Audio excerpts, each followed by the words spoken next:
Biz hər zaman uğurlu iş adamlarının, karyerada yüksələn dostlarımızın, çempion olmuş idmançıların əsasən müsbət və güclü tərəflərini görürük. Bununla birlikdə o uğura gedən yolda qarşılaşılan bir çox çətinliklər, yuxusuz gecələr, verilən qurbanlar da olur ki, əsasən bunlara baxıb nümunə götürülməlidir.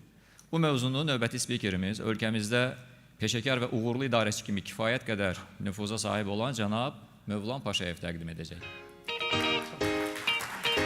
Sadəcə Movlan müəllimi təqdim etmək istəyərdik.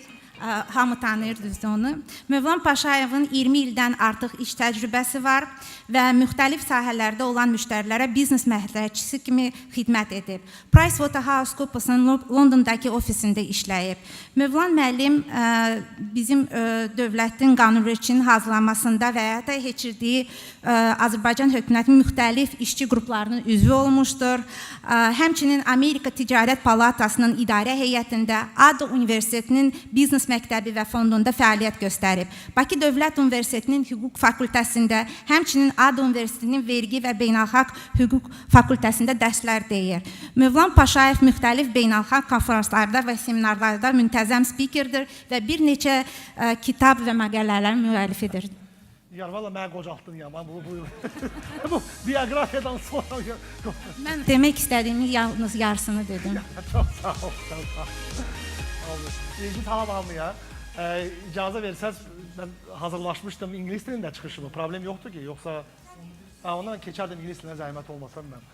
Okay, so I switched to English. Yeah, first I need to, I come from another big conference by President's office, so I need to switch actual mindset as well to this one. Some time ago, I was meeting with the newly appointed deputy minister.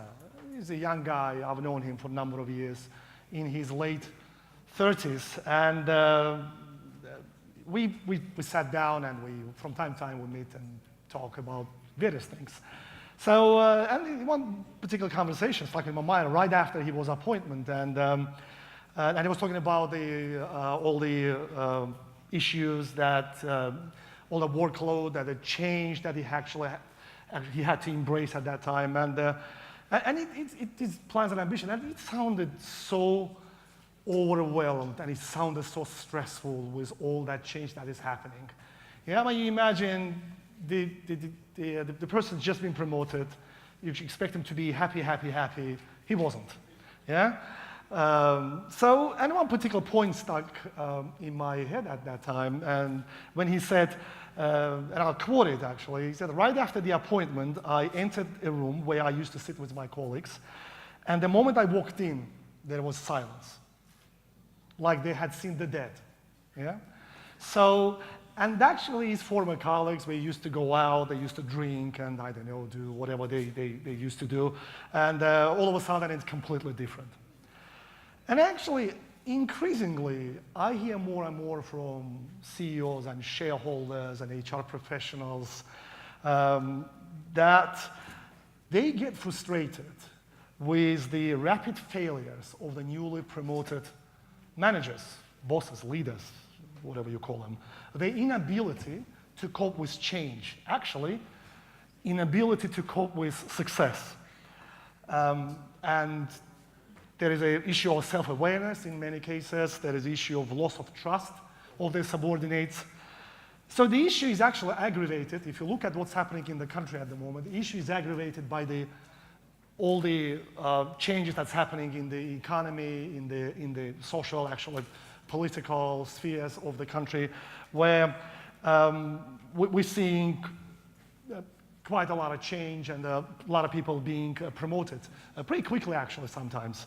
There's also social and cultural aspect to this. If you look at the Azeri society, if you agree or disagree, my observation is it's pretty highly vertical, it's patriarchic, there's a lot of respect towards seniors.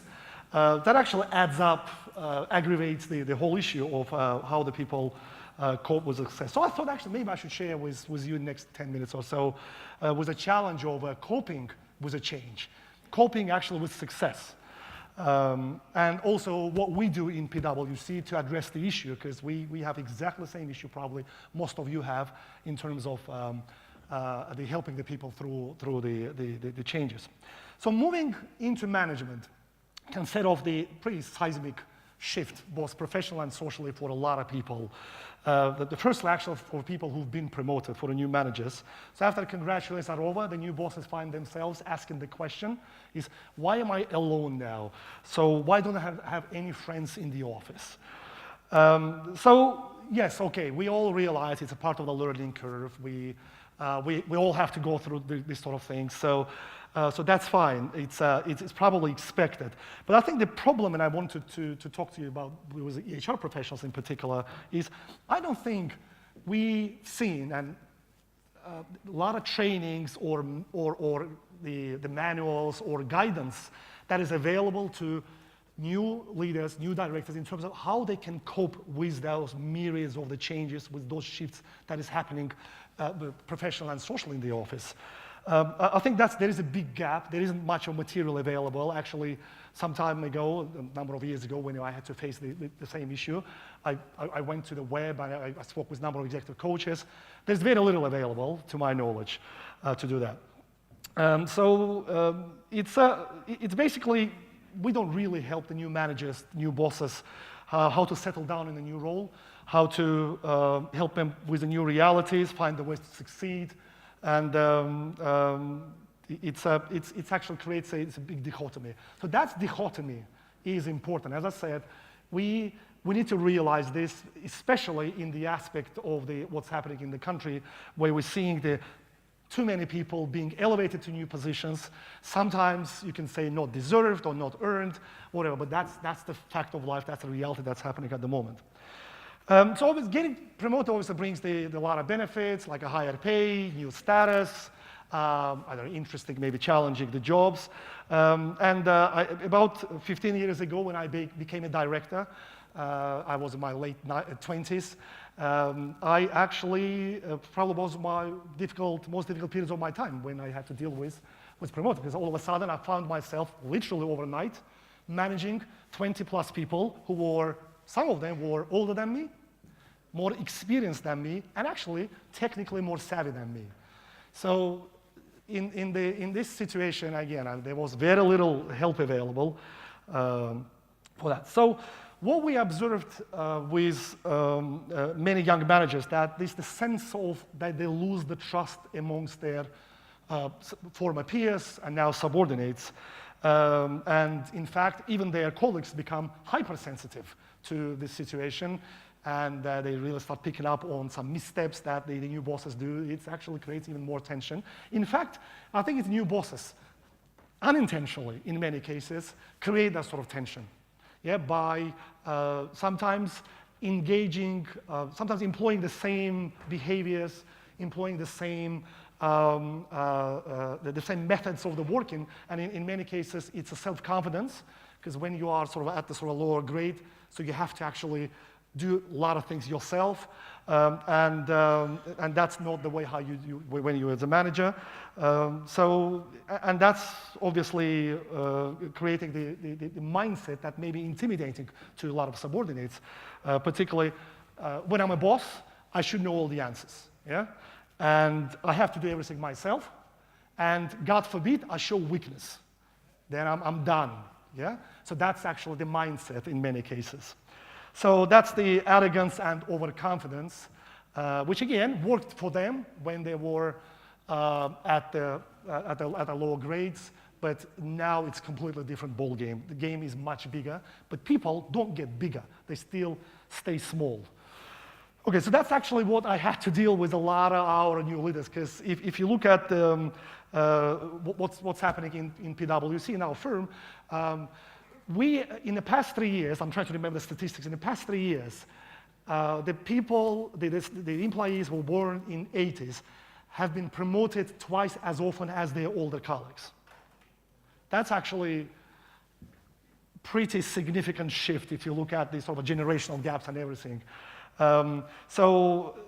And in recent years, we've come to a realization that there are very distinct generational cohorts. Again, I'm not an HR specialist. I may be talking obvious, trivial things, but for me, it was a revelation. So to see these generational gaps, generational cohorts, that they different, the generations X, Y, Z, sometimes I get lost with all these letters and everything.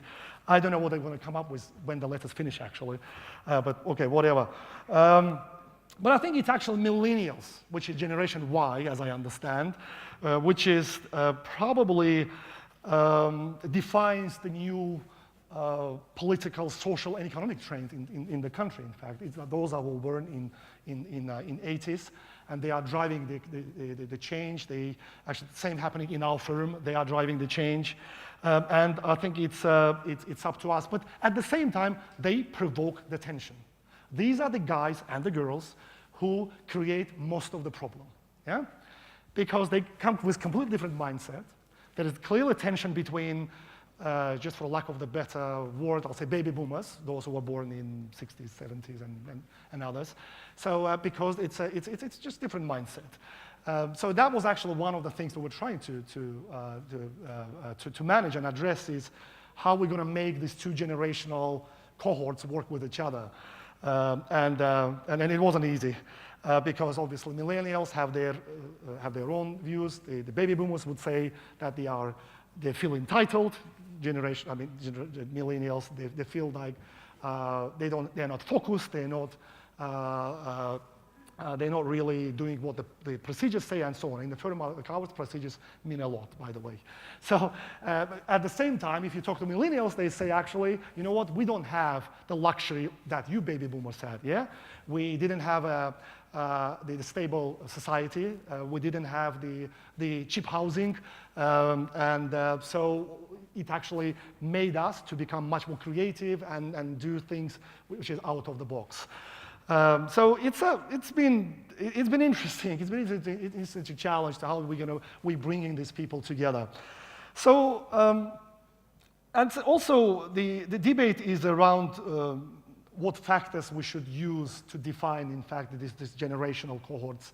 But in the past, it was simply the age or various other factors. Now it's actually other things. For example, it's technology.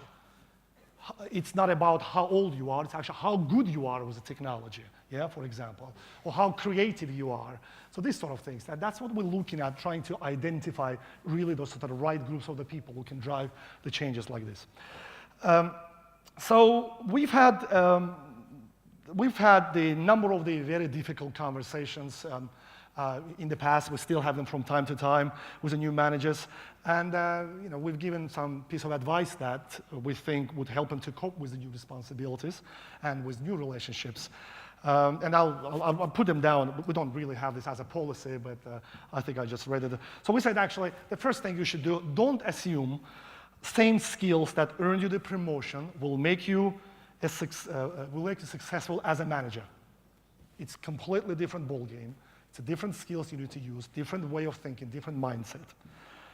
So we said, don't pretend that your promotion will not affect your social relationships with people in the office. So don't expect to be invited to the events that you used to be invited or be as close as you used to be. We said, trying to remain one of the gang is a big mistake. You're not part of the gang anymore. You can be friends with people, but there should be some boundaries.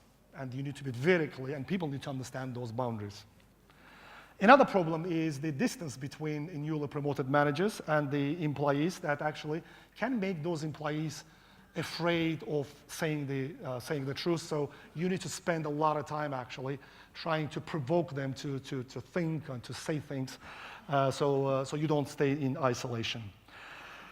But probably in terms of how to cope with success and how to cope with the new responsibilities, I would say probably the most important thing for you is you have a new power. It's a new power, yeah? So as a new power, you need to find the ways how you're going to set the new career goals, how you're going to go up, and actually how you're going to find satisfaction from other things, yeah, that actually in the past that you weren't even thinking about those things. That's probably the most important point I was trying to get to our new bosses.